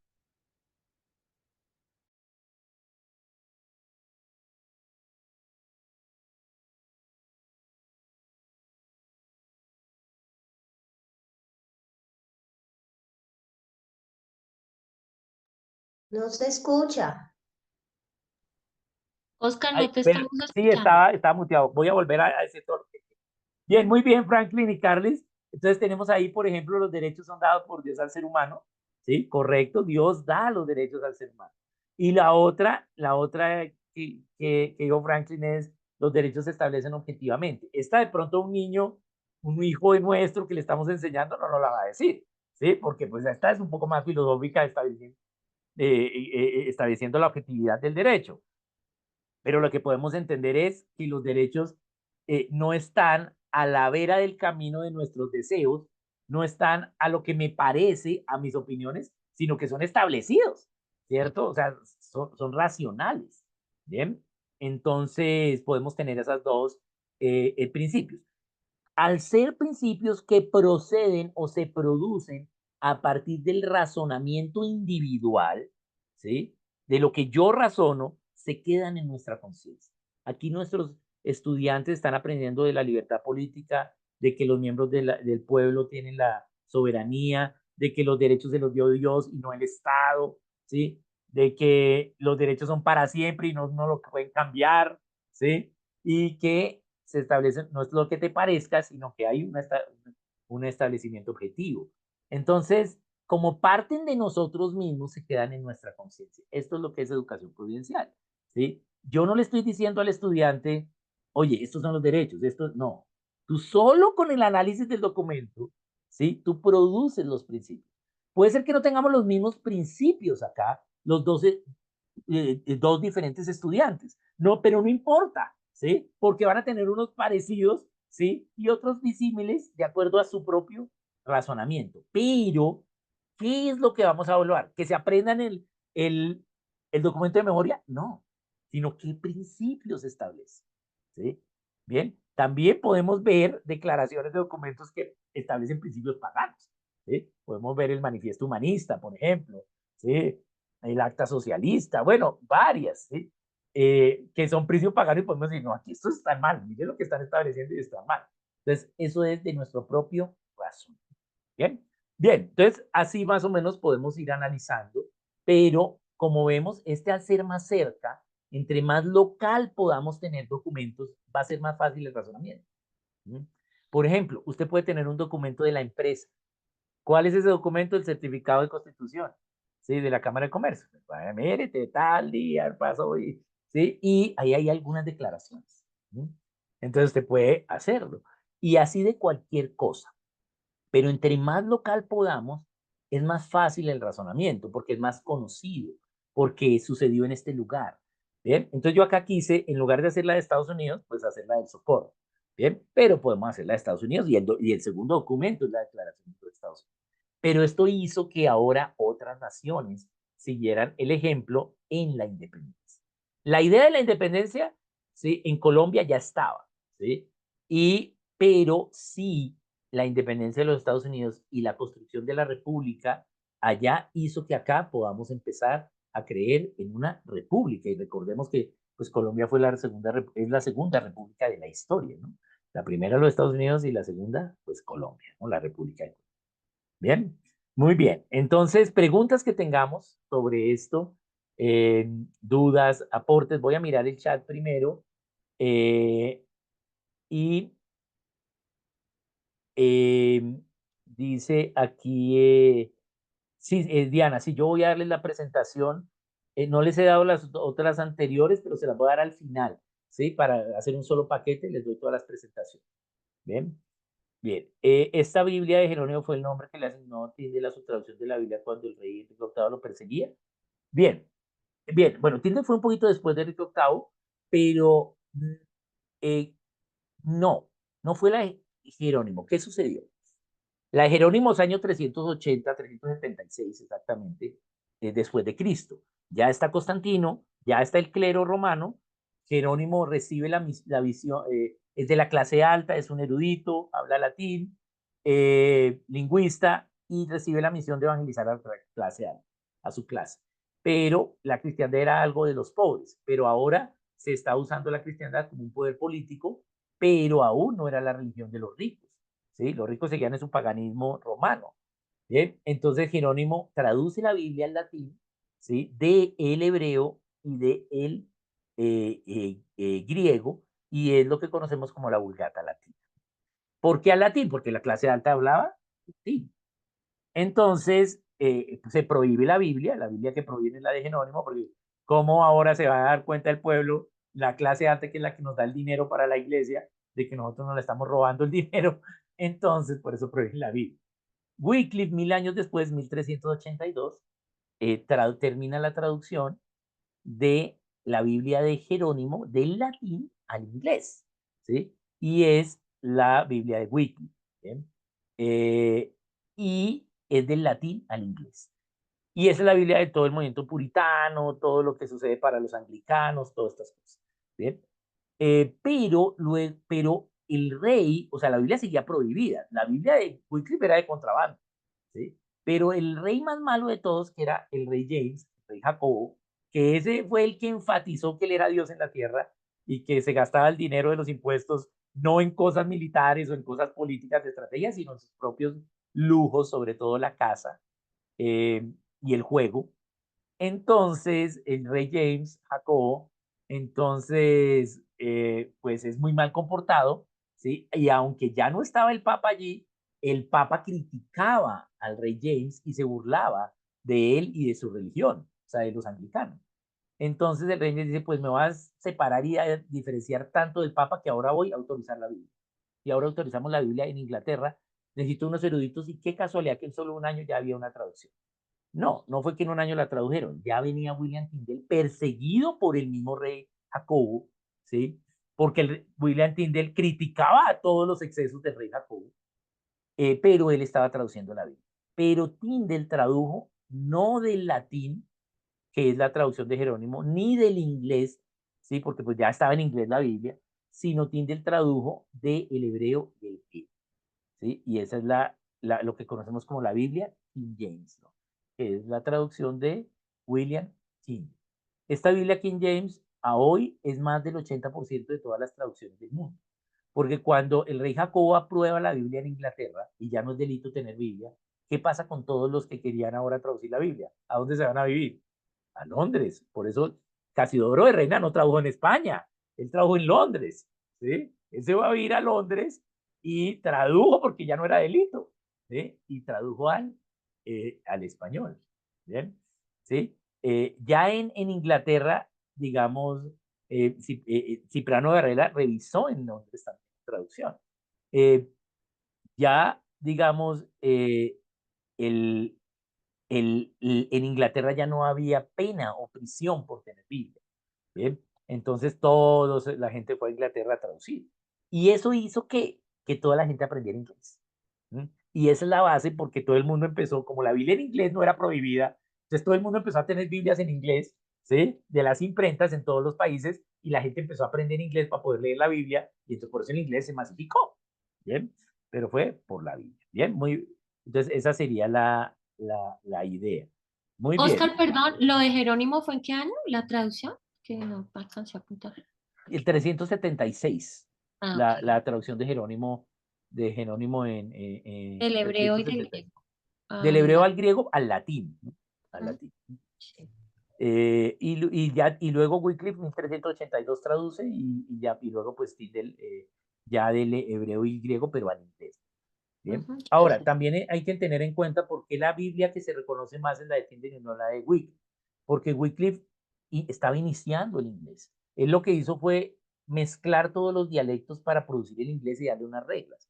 Pero 300 años después, pues ya estaba, 200 y pico de años después, ya estaba Tyndale ya con un inglés más desarrollado, con unas reglas más estructuradas, y por eso pues la Biblia King James es la que se conoce en el idioma inglés. La de Wycliffe, pues básicamente sí fue un gran esfuerzo porque la gente empezó a leer la Biblia por ellos mismos y por eso empezó el movimiento puritano, ¿sí? Pero ya digamos en su texto, en su léxico, pues era pobre, es decir, era una mezcla de dialectos, no era algo, ¿sí? Algo como el trabajo que hizo William Tyndale, ¿no?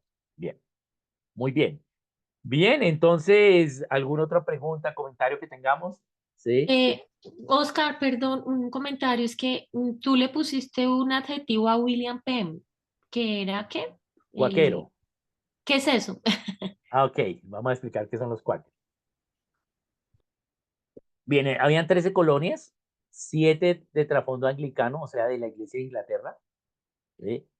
4 de trasfondo católico. ¿Por qué? Porque los católicos eran perseguidos, ¿sí? En Inglaterra, y la Iglesia anglicana, o sea, la Iglesia Nacional de Inglaterra mataba a los católicos. Entonces los católicos fueron para Irlanda, ¿sí? Pero luego William Penn le entregó Irlanda a la corona. Entonces estos católicos también migran y van a Norteamérica, que son Maryland, eh, sí, Maryland bueno, hay varios y uno de esos es Maryland, una de las colonias. Bien, entonces había 4 de trasfondo católico y 7 anglicano, van 11 colonias, faltan 2. Una que es los peregrinos, ¿sí? Que es de trasfondo, ¿sí? Que es separatista. Los peregrinos eran separatistas, o sea, no querían vivir como dice el rey, no eran de la Iglesia de Inglaterra, sino que se habían separado del movimiento puritano para vivir como dice la Biblia. Ellos eran separatistas. Entonces había una colonia separatista y la otra era la cuáquera, que era la Pensilvania. ¿Quiénes eran los cuáqueros? Los separatistas eran clase media y clase baja que se separaron de la iglesia anglicana o la Iglesia Nacional de Inglaterra para vivir no como dijese el rey, sino como dijese la Biblia. Pero los de clase alta que también hicieron eso, que inclusive nobleza, ¿sí? Fue que se separaron de la Iglesia Nacional de Inglaterra para vivir su fe como dice la Biblia, son los cuáqueros, los cuáqueros. Entonces los cuáqueros eran clase alta, nobles, ¿sí? Burgueses, acomodados, que dijeron no vamos a vivir como dice el rey la religión, sino como dice la Biblia.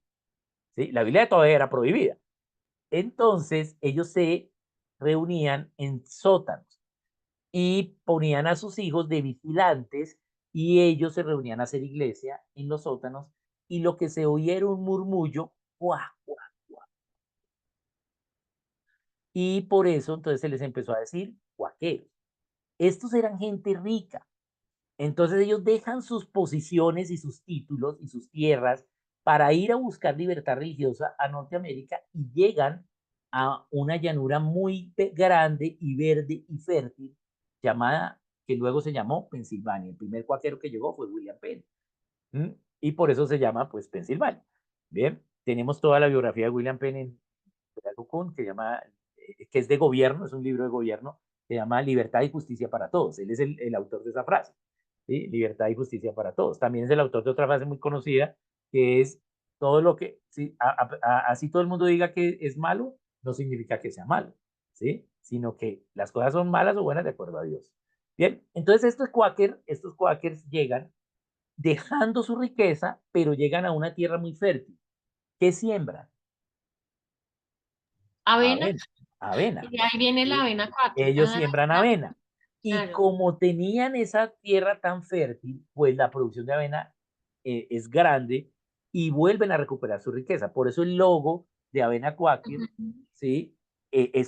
Usted no ve que es un jornalero campesino. ¿Cómo está vestido el cuaquero? Tiene, ¿sí? Una ropa muy elegante, porque esa era la ropa que trajeron. Ellos trajeron su ropa de clase alta, con alforjas, ¿sí? Con Sombrero. sí, sombrero, o sea, gente de clase alta trabajando la tierra. ¿Para qué? Para buscar libertad religiosa. Y esos son los cuatro, ¿no? Entonces, la clase Ujú. alta que no se identificó con el movimiento separatista, sino ¿sí? Ellos mismos, porque no se metían con las clases medias y bajas, ¿sí? Pero ellos mismos se les empezó a llamar cuáquer, ¿sí? Y pues, y ahí pues ellos se vuelven era la colonia más rica, ¿sí? De todas. ¿Por qué? Porque era la más fértil y era plana, ¿sí? Era llanura plana, fértil y producción gigantesca de avena y de otras cosas y volvieron. Y era gente pues que conocía, que tenía contactos para los negocios, entonces, hey, les mando avena, hey, les vendo.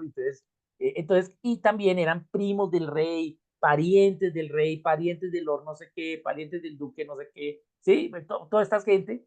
Entonces, pues, por eso allí se hicieron el Congreso Continental, porque por si seguridad era mejor hacerlo en Pensilvania, en Filadelfia, porque pues no iban a matar a sus primos, ¿cierto?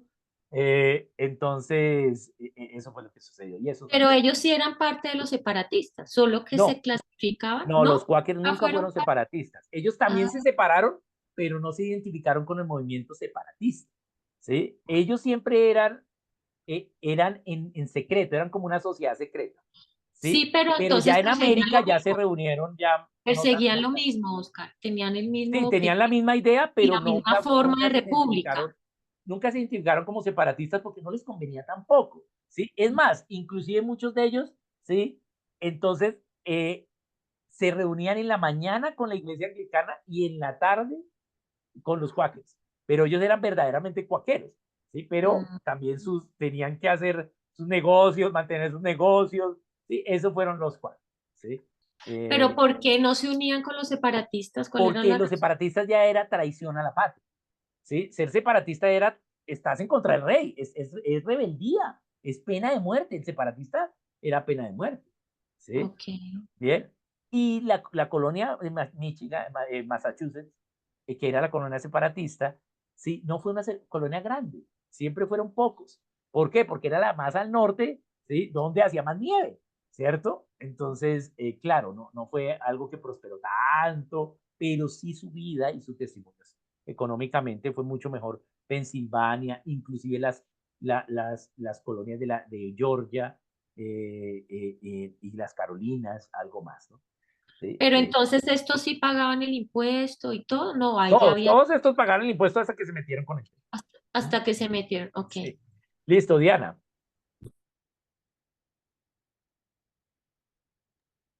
Profe, buenas noches. Felipe, aquí el esposo de Diana. Hola, Felipe, ¿qué más? Gracias. Ahí siempre estoy atento, pero aquí en el sofá al ladito. Eh, Listo. mira, tengo un pensamiento que no he logrado terminar de desarrollarlo, basado en el pensamiento de Montesquieu y Locke. Ajá, Observando la atribución de poderes dada por Montesquieu, sí. eh, en el desarrollo de tal vez, entre otras cosas, del pensamiento de Locke, pero además de la idea bíblica de que Dios es nuestro juez, Dios es nuestro legislador y Dios es nuestro Ujú, rey. ujú. Observo un pensamiento diferente por parte de Locke, Sí, ¿no? lo Que la Locke embarró. dividía, Locke dividía los poderes en poder ejecutivo, judicial y federativo. Sí. Eh, y la idea que estoy razonando es la siguiente. En la práctica, la atribución de poderes dada por Montesquieu, que es la que está aplicando en Estados Unidos y aquí en las repúblicas americanas en general, Ujú, pues ha generado que el poder judicial haya degenerado en ser el más fuerte de los tres poderes, a tal punto que el poder judicial casi que se es el gobierno de los jueces, ¿no? El ujú, poder judicial es prácticamente incontenible por los otros dos poderes. Tanto así que ellos siempre tratan de manejar el poder judicial, pero el poder judicial es como un poder como aristocrático de alguna manera, ujú. de intelectuales, y termina teniendo más poder las otras dos ramas del poder. Entonces la idea que se me viene en la mente, que evidentemente Locke era más cristiano que Montesquieu, Sí. tal vez Locke entendió que la rama judicial era mejor tenerla dentro de la rama legislativa y dentro de la idea obviamente federativa, que viene a ser también una manera de ampliar o extender el poder y no centralizarlo en el tema de ejecutivo, que no quedara tan centralizado, pero no darle tanto poder o darle una rama propia al tema judicial, en la medida que los frutos que estamos viendo hoy del gobierno de los jueces es demasiado potente. Entonces estaba como analizando esa idea, aunque no conozco a profundidad el pensamiento de John Locke, obviamente porque eso requiere un estudio más allá de lo que normalmente uno logra hacer pues en este punto, Ujú. o tocaría más de que eso, pero yo sé que tú tienes una formación bastante fuerte en el pensamiento de Locke. ¿Qué opinas de ese análisis? Bien, yo pienso que allí hay dos cosas. Los que ya, ya nos pasamos del tiempo, los que deban salir háganlo en libertad. Voy a terminar con esta última. Bien, yo pienso hay dos cosas. La primera, efectivamente, Montesquieu dice, ¿por qué prospera Inglaterra y no Francia? Entonces él empieza a analizar y encuentra que siguieron pues el pensamiento bíblico. Pero, pero nosotros como Colombia o las demás naciones que empezaron a hacer república, ¿sí? Debido también a lo que sucede en Francia, ¿sí? Con la revolución, la revuelta francesa, ¿sí? Y toda esa matazón, y luego viene Napoleón. Entonces también tenemos una influencia de ellos y en algunos casos no se logró llegar a la federalización, ¿bien? Como en el caso, por ejemplo, de nosotros, que solo llegamos al centralismo. Entonces, en una idea centralista, tú tienes toda la razón, estamos bajo el gobierno de los jueces y la tiranía de los jueces, ¿sí? Pero, ¿por qué? Porque en una idea centralista, donde es más peligrosa la república para los gobernantes, es en el judicial. Bien, porque entonces por eso es que nosotros iniciamos una república sin representación en el judicial. Nosotros no elegimos los jueces, ¿sí? ¿Qué sucedió en los Estados Unidos? Ellos vinieron con Locke, no con Montesquieu. Montesquieu efectivamente hace el análisis correcto y la Biblia enseña que están los tres poderes en Isaías 33:22. Pero ¿por qué Locke presenta estos tres poderes: legislativo, ejecutivo y federativo? Y el judicial estaba dentro del ejecutivo para Locke, no dentro del judicial, no dentro del legislativo. ¿Mm? Entonces, porque Locke dice, mire, vamos a hacer una república, si hacemos una república, los monarcas nos van a hacer guerra y nos van a matar a todos. ¿Sí? Entonces necesitamos un poder federativo que proteja esta federación, ¿sí? Y tener una buena defensa. Y por eso el segundo cargo más importante de los Estados Unidos es el secretario de Estado, que es el canciller, el de las relaciones internacionales. ¿Por qué? Por la idea de Locke, ¿sí? Del poder federativo. Pero efectivamente el poder federativo no es un poder aparte, sino es una acción del Ejecutivo. El poder aparte es el judicial. Entonces, ¿qué hacen los Estados Unidos luego? Siguen con la importancia del poder federativo, pero ya bajo el Ejecutivo, y sacan, pero eso es gracias a Montesquieu, sacan el judicial, pero el judicial al tener una estructura federativa y tener representación, porque eligen los jueces, y también los jueces supremos o la Corte Suprema es vitalicia, ¿sí? Entonces, eso hace como decías tú, pues es una cuestión de intelectuales de la ley, pero que no tengan tanta influencia de poder, ¿sí? Directo al Ejecutivo. Sí tienen influencia de poder de interpretación de la ley. Tenemos el caso del aborto en los Estados Unidos del 73, ¿sí? Pero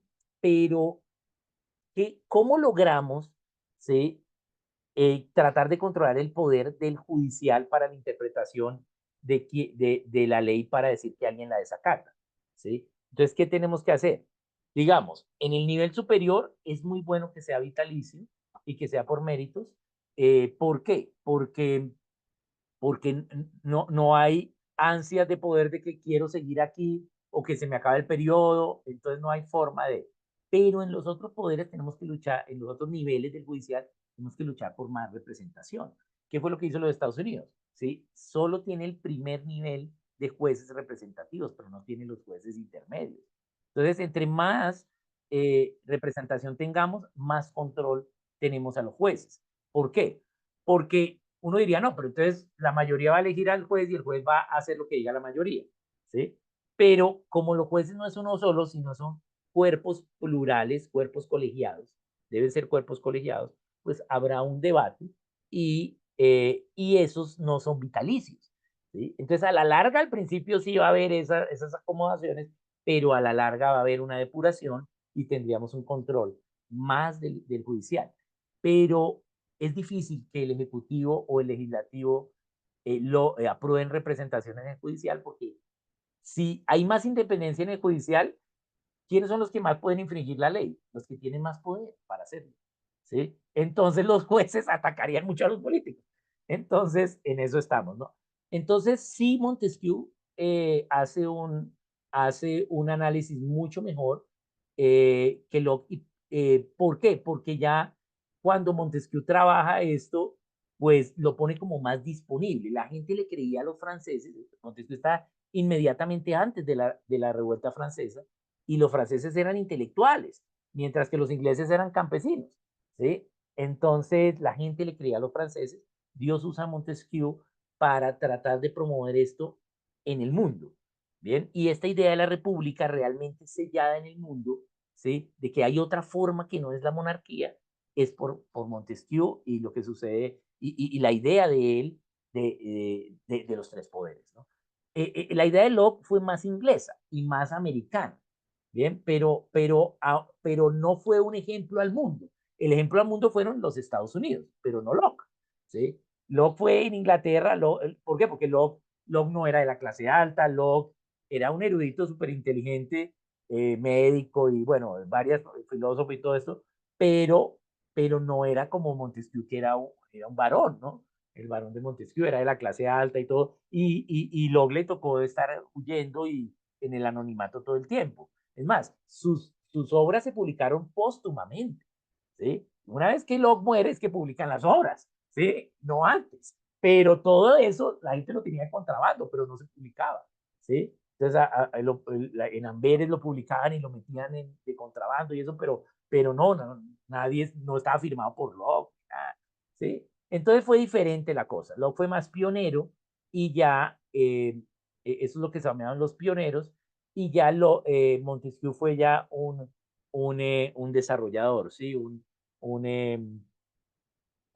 iniciador para el mundo, ¿no? Es lo que podemos ver. Pero sí, digamos, lo que hace Locke hace que suceda lo que pasa en Estados Unidos, y eso que pasa en Estados Unidos sí es un ejemplo directo para Sudamérica, ¿sí? Para el mundo también, pero mucho menos de lo que fue Montesquieu y Francia, para el mundo en general, sobre todo para el viejo mundo. Pero para nosotros, los Estados Unidos fue una influencia directa. También Francia, ¿sí? Pero, y por eso, pues no logra, porque Francia luego era el centralismo, no la federalización, y por eso también seguimos algunas ideas. Recordemos que Nariño estudió en París, en la Sorbona, Bolívar también estuvo por allá, ¿sí? Entonces, sí trajeron también algo de estas ideas, ¿no? Muy bien, muchas gracias. Entonces, aquí vimos cómo podemos razonar sencillamente un documento con los cuadros claves, y pues vimos en este caso pues un documento independentista. Para la próxima sesión, que va a ser el próximo lunes, entonces vamos a ver el tercer documento de gobierno civil, y vamos a hacer algo parecido a lo que hicimos hoy. Bien, va a ser parecido. Bien, muchas gracias a todos. Ya nos pasamos de tiempo, no quiero pasar tanto. Bien, Buenas noches, entonces, gracias, muchas Oscar. gracias. Que te sigan mejorando. Gracias, Oscar, Y que te bueno, ahí estamos en mejores. contacto. Cuídate mucho por allá. Bueno, muchas bendiciones. Sí, Bendiciones, muchos chao. saludos. Gracias, misionero. Gracias, hasta luego, misionero. Bendiciones.